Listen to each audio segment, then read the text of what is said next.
Prólogo y nota del editor.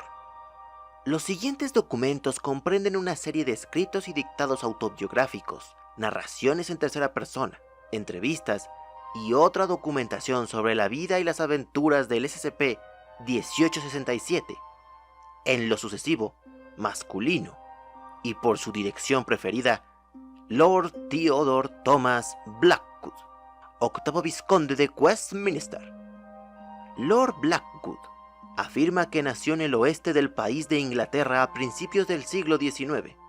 Él atestigua que su madre, Lady Charlotte Spencer Blackwood, provenía de una familia adinerada de Londres, y que su padre, Lord Richard Blackwood, fue un héroe de las guerras de Francia e India, y supuestamente el asesino del último gran dragón europeo, Dracos Rex. Además, atestigua que tiene 2 hermanos y una hermana, respectivamente el almirante Sir Stephen Blackwood, un héroe de guerras napoleónicas que comandó la flota de Lord Nelson después de su muerte, el reverendo Clifford Blackwood, un miembro prominente de la Iglesia de Inglaterra que alcanzó el rango de arzobispo de York, y Lady Margaret Blackwood, quien se casó con la familia real de Hanover y fue una figura instrumental en la unificación de Alemania. Lord Blackwood atestigua que asistió a Eton cuando era niño y posteriormente a Oxford. Después de graduarse, se desempeñó durante varios años como oficial en el ejército británico. Luego de su baja, afirma, pasó varias décadas como explorador, arqueólogo, naturalista y escritor independiente, cuando no estaba comprometido en sus deberes como miembro conservador de la Cámara de Lores.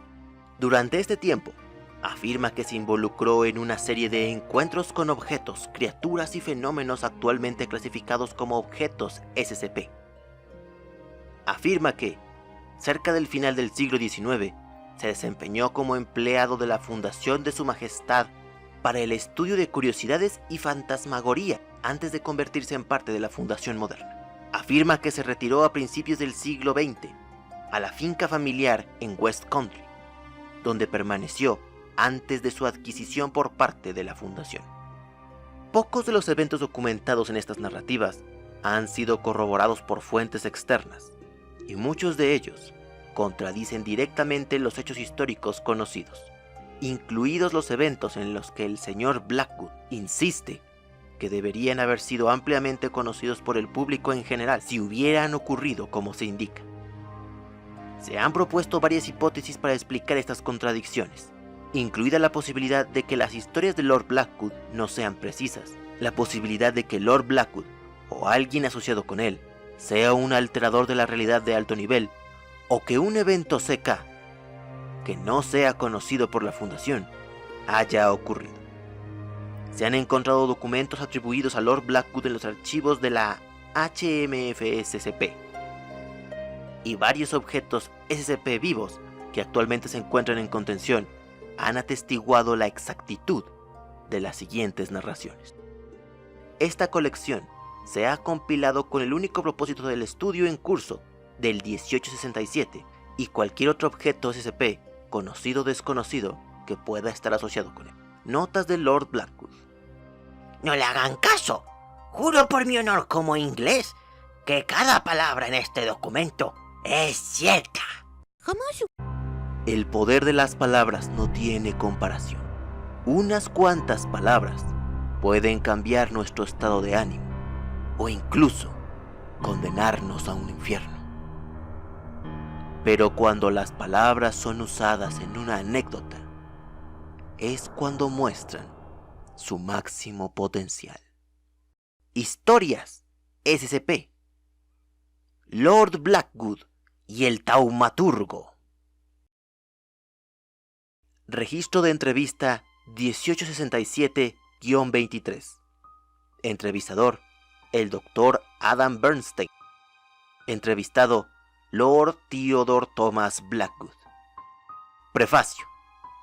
Durante una entrevista de revisión estándar con el 1867, se le pidió al sujeto a solicitud del Dr. Bernstein que explicara la naturaleza de uno de los artículos que se encontraban en su colección. Un bastón de bronce adornado. El bastón, aunque no mostró propiedades anómalas, llamó la atención del Dr. Bernstein debido a la enorme cantidad de sangre seca que aún lo cubre. El 1867 accedió a explicarlo con mucho entusiasmo. Inicio del registro. Buenas tardes, 1867. Por favor, buen doctor, llámeme Theodore. Muy bien, Theodore. Me gustaría hacerte algunas preguntas sobre esto. Muestra una imagen del bastón. ¡Oh! El bastón de mando de Yuri Dreshnik. No lo he visto en años. Historia interesante detrás de esto. ¿Te importaría elaborar? Oh, ciertamente. Disfruto contando una buena historia. Y esta está tan llena de emoción. Por favor, continúe. Bueno, corría el año de 1855 y la guerra rusa se estaba librando en el Mar Negro. El zar estaba tratando de tomar el control de los estrechos del Bósforo de los otomanos, usando algún argumento absurdo que algunos sacerdotes tenían en Tierra Santa como excusa. Nuestros valientes muchachos, junto con los froggies, les estaban dando una paliza a los rusos, a pesar de algunos contratiempos menores como ese desafortunado negocio con la brigada del conde de Cardigan. Hombre valiente, terrible sentido táctico. Recuerdo haber tenido una discusión acalorada con el hombre sobre los fundamentos de la lanza vertical de Scorpio Africanus. Concéntrese en la batuta, por favor. Ah, sí. Bueno, pues creo a finales de julio, sí. Estaba visitando a un conocido mío en Londres y estábamos discutiendo los preparativos necesarios para una expedición que él estaba planeando a las Indias Orientales cuando se escuchó un golpe en la puerta. Y el sirviente proclamó que era un mensajero del propio Lord Palmerston, quien quisiera hablarme a la vez. Me dirigí a Downing Street. El primer ministro me estaba esperando en su oficina. Theodore, me dijo, el imperio una vez más requiere tus servicios. La guerra en el Mar Negro se está volviendo a nuestro favor. Pero tenemos que poner un último clavo en el ataúd de Alexander si queremos que los rusos se salgan del estrecho permanentemente. Sacó un mapa y señaló un lugar, Sebastopol. Hemos estado sitiando el maldito lugar 3 veces durante casi un año. Si logramos quitárselo a los rusos, es solo una cuestión de tiempo hasta que se rindan y acepten nuestras condiciones. Ay, ¿tiene esto algo que ver con el bastón? Me estoy acercando, te lo aseguro. Bueno, como decía, el primer ministro me confió que planeaba un ataque conjunto con los franceses en Sebastopol a finales de agosto a principios de septiembre. Pero había un problema. Se rumoraba que los rusos habían reclutado a un taumaturgo de gran habilidad, Yuri Dreshnik, y no se atrevió a ordenar el ataque mientras Yuri estuviera ahí, para arruinar las cosas con su magia rara. Querían que me librara de él. ¿Por qué el primer ministro lo necesitó para deshacerse de este mago? Taumaturgo, doctor. No son lo mismo que los magos, por Dios, debería saberlo. Me necesitaban porque tenía experiencia. Dirigí la gran casa de brujos de Australia de 1833-2 y tuve numerosos encuentros con varios chamanes y médicos brujos a lo largo de mis viajes. Yo era bastante la figura de autoridad en el campo. Sí puedo decirlo yo mismo, modestia aparte, por supuesto. Continúa. El primer ministro necesitaba que Dreshnik se fuera antes del ataque. Y él sabía que yo era el hombre adecuado para el trabajo. Como patriota, no pude negarme. Y estaba programado que abordaría el HMS Gallant para irme a Estambul al día siguiente. El viaje transcurrió sin incidentes, a excepción de una incursión pirata menor cerca de las orillas de Libia, que fue fácilmente rechazada. Llegué a Estambul a salvo. Luego abordé otro barco más pequeño durante el resto del viaje. Llegué a la nave del mando del general McMahon, el último día de agosto. Patrice de McMahon era un caballero sólido si alguna vez hubo uno, incluso si era francés. Siempre es bueno para una risa y un trago rápido de brandy. Lo conocí por primera vez en Argelia, cuando comandó la legión extranjera en la década de 1840. El hombre podría fumar un elguil como ningún otro, y eso era una promesa. Recuerdo cuando me senté con él y dije que Ay, Dios.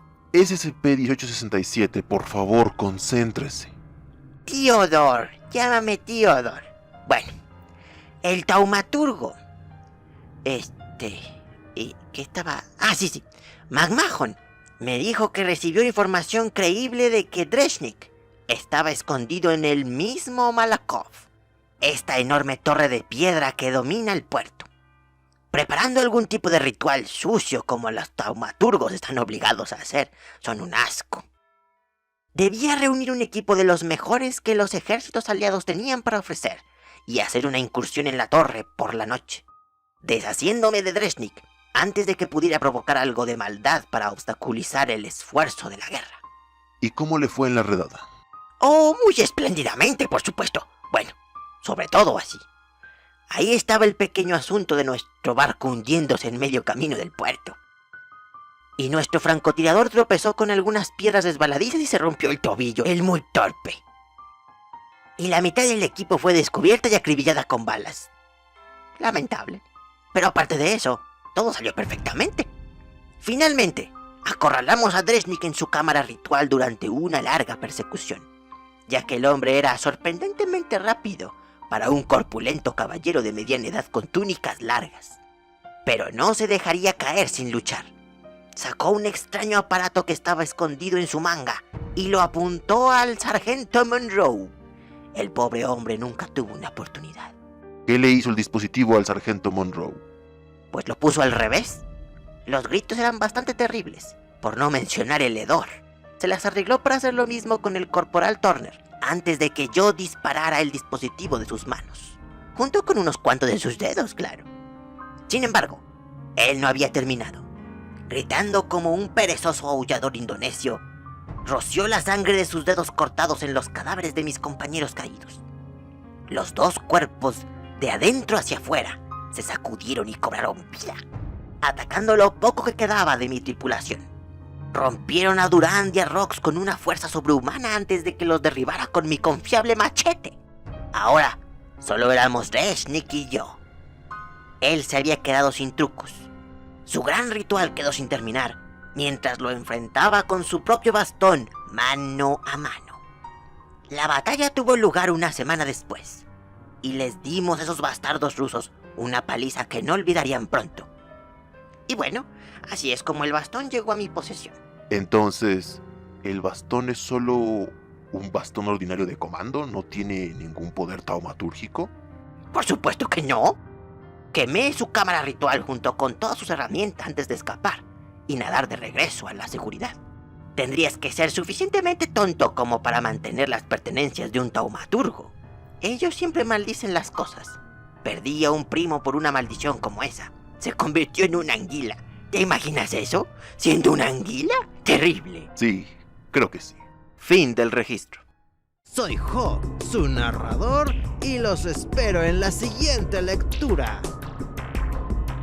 Muchas gracias a todos por ver mis videos, y les recuerdo que si quieren un saludo deben dar like y compartir la publicación en Facebook. No olviden suscribirse, activar la campanita y nos vemos en la siguiente lectura.